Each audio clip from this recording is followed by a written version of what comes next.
They don't tell you about the loneliness. They don't tell you that waking up feels less like ascending into light and more like being ripped from everything you once knew. That enlightenment is not just about finding peace. It's about surviving the storm that comes before it. Most people believe a spiritual awakening is a beautiful transformation, a gentle unfolding into love and wisdom. They think it's a moment of clarity, a wave of divine understanding that washes away all fear and suffering. But the truth? The truth is much darker. The moment you start to awaken, the life you once knew begins to crumble. The beliefs that held you together suddenly feel empty. The people around you seem distant, as if you no longer speak the same language. You start seeing through the illusions of society, of relationships, of yourself. And that's when it begins, the unraveling.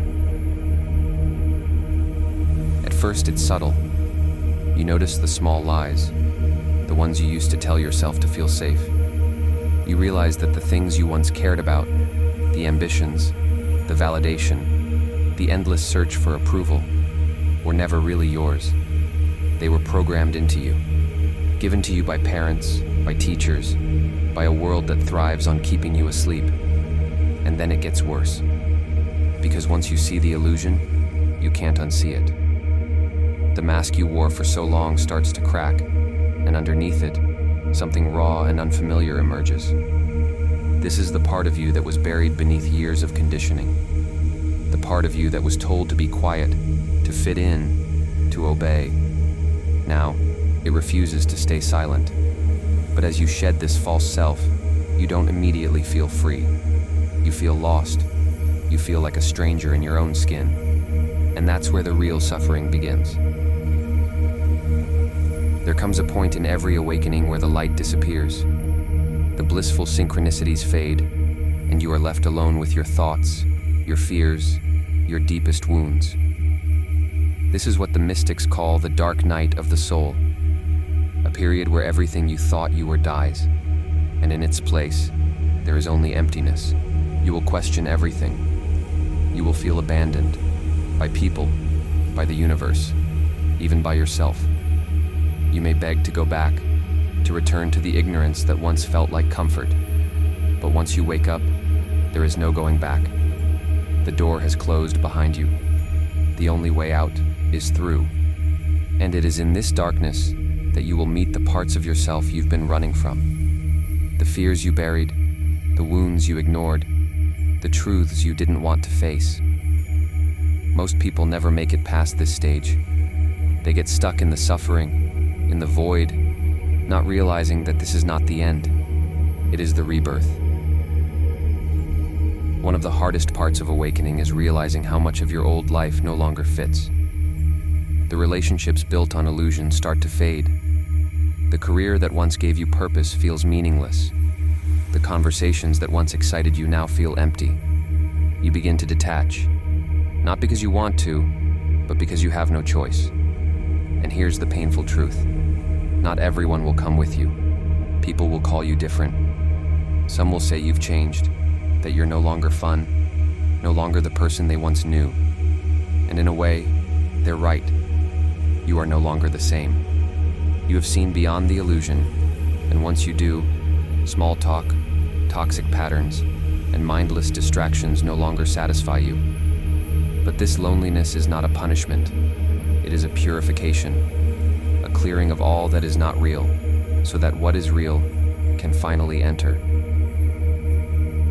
There will come a moment when you feel like you have lost everything, when you feel like there is nothing left to hold on to, when the weight of it all feels unbearable. And then, something shifts. It won't happen in a grand revelation. There will be no flashing lights, no choir of angels. It will be quiet, subtle, like the first breath after nearly drowning. You will stop fighting the darkness. You will stop searching for a way out. And in that surrender, you will realize something profound. The darkness was never the enemy. It was the teacher. The pain, the confusion, the loneliness. They were not punishments. They were initiations. They were burning away everything that was never truly you. so that you could remember who you have been all along. And when you reach this point, something incredible happens. You stop seeking validation because you realize you are always enough. You stop fearing solitude because you find a depth within yourself that no one else can fill. You stop clinging to the past because you finally understand. It had to fall apart. It had to. Because if it hadn't, you would have never found the truth. This is what no one tells you about awakening. It is not about becoming someone new. It is about unlearning everything that was never you. The pain doesn't disappear overnight. There will still be moments of doubt, moments where the old wounds whisper their familiar lies, but they no longer control you, because now you see them for what they are, shadows of a past self that no longer exists. And in this space, in this quiet knowing, you find something you never expected: peace. Not the fleeting peace of external circumstances, but a deep, unshakable stillness. You realize that awakening was never about escaping suffering.